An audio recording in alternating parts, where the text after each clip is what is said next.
Yuk kita diskusi yuk, siapa yang lebih paham tentang Pancasila? Antum atau saya? Oke.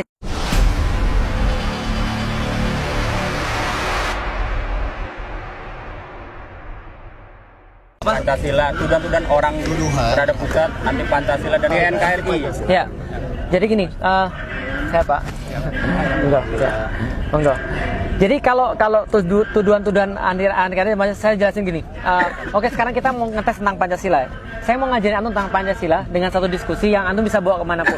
Jadi kalau antum dibilang anti Pancasila, antum langsung bilang aja, yuk kita diskusi yuk, siapa yang lebih paham tentang Pancasila?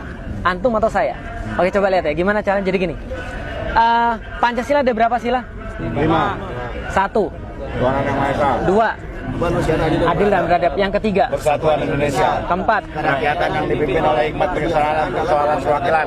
yang kelima, Keadilan sosial bagi seluruh rakyat Indonesia. yang paling panjang yang mana? 4. Saya nggak bahas yang pendek-pendek, nggak level, yang panjang aja. Coba ya, kerakyatan yang dipimpin oleh hikmat kebijaksanaan. Oke, sampai di situ dulu. Hikmat kebijaksanaan. Sekarang saya mau nanya, hikmat itu bahasa apa? Bahasa Arab. Oke, ada nggak hikmat dalam arti bahasa Indonesia? Ada nggak hikmat dalam arti bahasa Indonesia? Buka KBBI, Kamus Besar Bahasa Indonesia, ketik kata hikmat, Anda akan lihat artinya adalah kebijaksanaan. Berarti arti hikmat adalah apa? Oke, sekarang artiin hikmat sebagai kebijaksanaan, baca ulang. Kerakyatan yang dipimpin oleh hikmatnya diartiin, kerakyatan yang dipimpin. Ngapain ulang 2 kali saya tanya? Nggak mungkin ulama-ulama yang buat Pancasila itu redundant, ngulang 2 kali. Nggak. Al-Quran itu sangat detail. Dan yang baca terbiasa detail.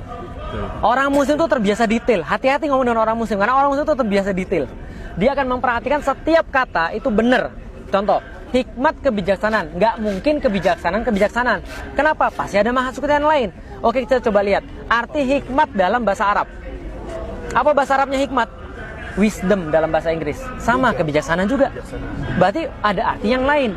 Makanya para ulama pinternya adalah naruh passwordnya di kata-kata hikmat. Itu nggak mungkin bisa diartikan kalau orang nggak baca Al-Quran. Oke, coba lihat. Arti kata hikmat. Ada yang hafal surat Al-Jumu'ah ayat pertama? Sabbahalillahi mafis samawati wal ard. Bukan. Al-Malikul Quddus Azizul Hakim. Al-Malikul Quddus Azizul Hakim. Ada kata-kata Hakim. Hakim artinya adalah orang yang memiliki hikmah. Lihat baik-baik ya. Jangan bicara bahasa Indonesia dulu, karena hakim bahasa Indonesia beda.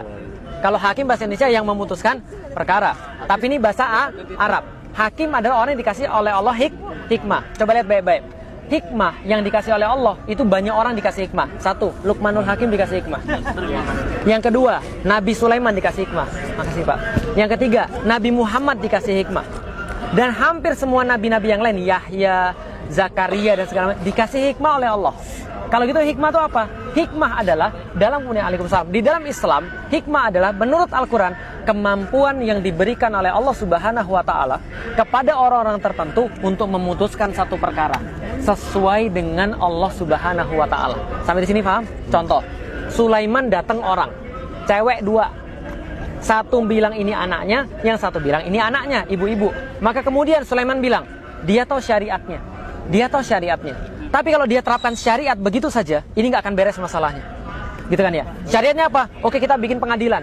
Datangkan bukti, datangkan bayinah dan segala macam. Tapi Sulaiman nggak buat begitu. Apa yang Sulaiman lakukan? Dia punya hikmah. Apa yang dia lakukan? Ya sudah, kalau gitu gini aja. Anak ini kita bagi 2, dibelah jadi 2. Ibu dapat setengah, ibu dapat setengah. Mau pilih mana, Bu? Atasnya atau bawahnya?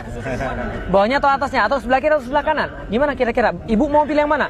Salah satu ibu bilang, jangan. Saya nggak mau. Jangan. Daripada dibelah anak saya, kasih dia aja yang ngurus. Sulaiman bilang, ini anaknya orang ini. Kenapa? Dia punya rohim. Sampai di sini paham? Berarti hikmah adalah apa tadi? Kemampuan untuk memutuskan satu hukum berdasarkan aturan-aturan Allah dengan cara yang paling bagus. Itu hikmah. Maka hikmah diartikan dalam bahasa Arab, hakim artinya adalah bukan hanya orang yang memiliki kebijaksanaan, tapi penguasa. Paham sampai di sini? Hakim adalah penguasa. Oke, penguasa yang memutuskan hukum berdasarkan hukum siapa? Allah. Dan menerapkannya dengan sangat baik. Berarti coba artikan sekarang. Kerakyatan yang dipimpin oleh, artiin sesuai dengan saya artiin tadi. Apa artinya? Kerakyatan yang dipimpin oleh pemimpin yang melaksanakan aturan-aturan Allah dengan cara yang paling baik, bijaksana dalam permusyawaratan perwakilan. Musyawarah bahasa Arab dan nggak mungkin diartikan kecuali dengan bahasa Al-Quran. Sekarang antum mau lebih tahu daripada ulama tentang masalah hikmah? Nggak mungkin. Antum mau lebih tahu daripada ulama tentang mengartikan tentang Pancasila? Nggak mungkin, karena mereka yang buat. Karena mereka menyisipkan password itu. Paham maksud saya sampai sekarang? Berarti kemudian mau dibuat badan apapun yang mengartikan Pancasila, tetap pada satu titik mereka akan mentok. Karena hikmah artinya adalah dalam bahasa Arab, bukan dalam bahasa Indonesia. Sekarang antum coba tanya sama orang-orang yang mengaku paling Pancasila, suruh mereka jelasin tentang hikmah kebijaksanaan. Saya yakin mereka nggak bisa. Paham sampai di sini? Itu baru yang keempat loh, sila keempat. Belum sila 1, 2, 3, dan 5. Contohnya lagi. Sila kedua apa? Kemanusiaan yang adil dan beradab. Sila pertamanya apa? Ketuhanan yang Maha Esa. Antum tahu nggak kenapa diatur seperti itu? Habibuna Rizik Syihab itu punya tesis, kalau saya nggak salah, berkaitan dengan Pancasila yang kemarin dipermasalahkan, yang masuk ke pengadilan Jawa Barat. Tapi teman-teman sekalian, saya pengen kasih tahu, susunan Pancasila itu nggak seperti sekarang. Susunan Pancasila itu dulu berbeda-beda. Contoh, mohon maaf, Soekarno itu menaruh ketuhanan yang Maha Esa sebagai yang terakhir. Itu yang dipermasalahkan dalam Habibuna Rizik Syihab. Itu kan, karena diksi yang berbeda. Tapi dikasih yang terakhir. Tapi masalahnya dikasih yang terakhir apa? Nggak bisa. Kenapa? Para ulama bilang nggak bisa gitu. Susunannya diperbaiki. Susunan itu diperbaiki, bedanya jauh. Kenapa? Semua usulan Pancasila sama aja. Susunannya diperbaiki oleh para ulama. Yang pertama apa? Ketuhanan yang Maha Esa. Karena Pancasila itu kayak bangunan. Anda nggak bisa naik ke lantai kedua kalau Anda nggak bangun lantai pertama. Ada orang yang bisa langsung gantung? Nggak ada. Maka yang pertama kali harus diakui oleh semua manusia adalah pengakuan yang paling hakiki, pengakuan yang paling penting, yang paling dasar. Anda ngakui Tuhan dulu. Karena kalau Anda nggak ngakui Tuhan, Anda nggak mungkin jadi manusia. Paham nggak maksud saya? Beda binatang sama antum apa? Punya akal, karena itu bisa ngakui Allah. Karena itu kita punya aturan daripada hanya orang yang mengakui Allah, hanya orang yang mengakui Tuhan yang bisa menjadi manusia yang seutuhnya. Paham sampai di sini? Kalau Anda nggak mengakui Tuhan, Anda nggak mungkin menjadi manusia secara utuh. Contoh, lihat nih, tahu Nabi Adam diciptakan sama siapa? Iblis, tahu? Yang dia diciptakan sama siapa? Allah. Dia jin, iblis itu. Ketika Adam diciptakan, lantas mana Allah bilang semuanya bersujud pada Adam. Fasajadu illa iblis. Maka semuanya bersujud kecuali apa yang hilang pada dia? Dia nggak ngakui Allah sebenarnya. Allah suruh sujud sama dia. Apakah Allah suruh sujud sama Adam? Enggak. Allah cuma bilang, saya itu keren banget, kira-kira gitulah. Ciptaan saya ini sempurna, ahsani takwim. Apakah kalian nggak merasa keren dengan semua ini? Sujud sana. Paham gak kira saya? Kayak gini deh misalnya, Anda berhasil gambar sesuatu yang bagus, Anda foto itu kan ya. Anda bilang orang, dan kalau ada orang sakit kayaknya, widih keren banget. Coba lihat gini, orang yang nyetak gol di waktu-waktu terakhir Muslim, apa yang dia lakukan? Sujud syukur langsung. Orang tuh ketika mengalami sesuatu yang sangat gila nih, keren banget, dia pasti akan mau sujud. Kira-kira gitulah. Allah bilang, keren gak nih ciptaan saya? Harusnya kalian merasa keren dong, karena ini lebih keren semua daripada Anda semua. Lebih keren daripada jin, lebih keren daripada yang lain. Ini paling keren ini. Sujud dong. Yang Allah minta bukan sujud pada Adam, tapi hormati saya. Karena saya yang minta, sujud. Iblis nggak mau. Iblis nggak mau. Yang nggak diakui adalah Allah sebenarnya. Ketika dia sudah nggak ngakui Allah, apalagi ngakui manusia. Ngapain saya sujud pada dia? Dia cuma dari tanah, saya dari api. Padahal Allah sudah bilang, kami nggak hanya jadikan dia daripada tanah, tapi kami jadikan dia daripada tanah. Kami sempurnakan dia dengan seimbangkan dia, dan kami kasih dia pada dia ruh yang menghubungkan dia senantiasa daripada kami. Paham nggak maksudnya? Artinya iblis mulai bilang, gue itu udah lama kali. Tahu nggak cerita tentang iblis? Iblis tuh pas ruku, lama bertahun-tahun. Allah bilang tambah lagi sekian tahun, mau dia. Sujudnya tambah lagi sekian tahun, mau dia. Antum pernah nggak sujud bertahun-tahun? Lah imam sebentar sujud sudah agak lama. Ya kan ya? Dia sudah suruh sujud bertahun-tahun, mau loh, nggak ada masalah. Tapi ketika manusia datang, dia nggak mengakui Allah, karena dia nggak mengakui manusia. Maka kalau ada orang nggak mengakui Allah, dia nggak mungkin mengakui manusia. Lihat PKI. PKI itu yang nggak diakui siapa? Tuhan. Maka dia ngelihat manusia tuh, manusia dipotong, disembeli, darahnya keluar. Itu sama aja kayak ngelihat ayam dipotong. Karena dia nggak pernah memanusiakan orang. Ingat baik-baik kata-kata saya. Kejahatan itu terjadi ketika antum sudah mulai tidak memanusiakan orang. Nggak usah bicara tentang agama dulu deh. Orang itu bisa jadi jahat kalau dia sudah tidak memanusiakan orang. Makanya cara orang untuk jahat pada orang-orang muslim di Suriah, di Rohingya adalah dengan tidak menganggap mereka manusia. Mereka tuh sama aja kayak binatang. Kayak monyet mereka itu, hitam. Dan kita ini adalah ras yang terpilih, mereka tuh monyet. Maka mereka bunuh manusia, itu kayak bunuh monyet. Paham nggak kira-kira saya? Perang salib. Betapa teganya mereka menumpahkan 60.000 darah orang di Masjidil Aqsa, di Baitul Maqdis.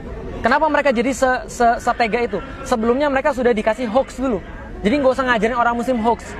Mereka yang sering buat hoax sebenarnya. Apa yang kemudian mereka lakukan? Muslim itu tukang makan anak kecil. Anak kecil itu disup. Mereka jadiin kemudian tulang-tulang dari anak kecil dijadiin sebuah kalung misalnya. Apalagi mereka mengencingi salibnya Yesus Kristus. Itu yang mereka buat sehingga mereka benci dengan orang muslim. Sehingga nyembelih orang muslim udah kayak nyembelih ayam, udah kayak nyembelih binatang. Nah, maka kalau ketuhanan yang Maha Esa itu ada, maka baru ada bisa kemanusiaan yang adil dan kalau Anda mempermasalahkan Tuhan, Anda bukan manusia. Karena pengakuan paling hakiki adalah manusia. Kalau kemanusiaan ini tidak adil dan beradab, nggak bakal ada persatuan. Lihat sekarang, gimana ada persatuan? Orang mereka buat perpecahan terus. Baru tenang sedikit sudah dibuat. Yang mana yang lebih bagus? Yang berjasa di abad ke-20, Soekarno atau Nabi Muhammad? Gila. Kadang-kadang ya ini contoh misalnya. Baru mau kita tenang dikit. Diadu lagi. Nggak ada persatuan. Kenapa? Karena nggak ada orang manusia. Karena orang nggak menghormati agama.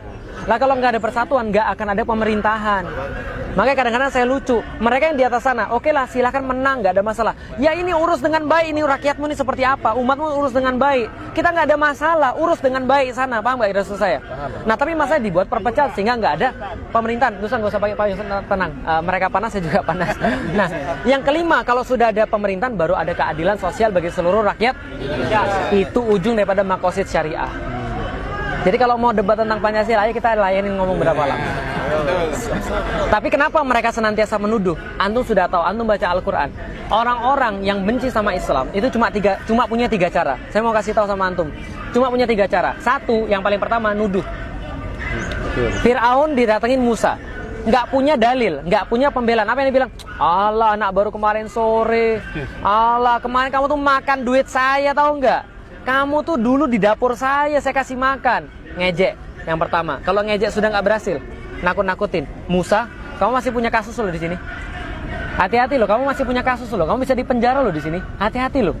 Masih nggak berhasil yang kedua, yang ketiga, yang lain yang ditakut-takutin. Hati-hati sama Musa.